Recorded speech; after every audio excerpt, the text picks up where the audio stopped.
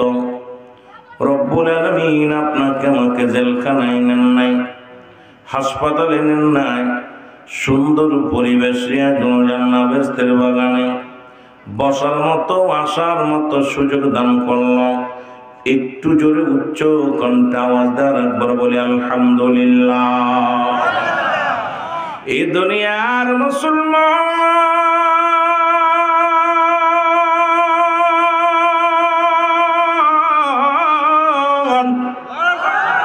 বান্দা যখন রিয়াজুল জান্নাহ বেহেশতের বাগানে রওনা দিছে, বাড়ি থেকে রওনা দিয়ে দিছে, প্রতিটা কদমে কদমে আমার আল্লাহ রাব্বুল আলামিন আপনার আমার জীবনের সব সগীরা গুনাহ মাফ করে দিয়েছে। জোরে বলেন মারহাবা। কি গুনাহ মাফ হয়েছে? সগীরা গুনাহ মাফ, ছোট্ট ছোট্ট গুনাহগুলো মাফ হয়েছে। ও যুবক, কয়রার যুবকেরা রে, আমরা শুধু সগীরা গুনাহ করি নাই, পদে পদে করেছি কবিরা গুনাহ।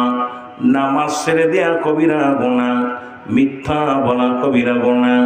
মুসলমান শুনে নাও, আজকে যারা আমরা বসেছি, ও যুবক, মন বলের মধ্যে আমরা 60% মানুষই বেনামাজি। আমার যুবক বন্ধুরা, নামাজ ছেড়ে দেয়া কবিরা গুনাহ। নামাজ কাফের এবং মুসলমানদের মধ্যে পার্থক্য হলো নামাজ মুসলমান নামাজ ধরে, কাফেররা নামাজ ছেড়ে দেয়। ও যুবক শুনে নাও, দেহের কান্ডা লাগা শোনো গো।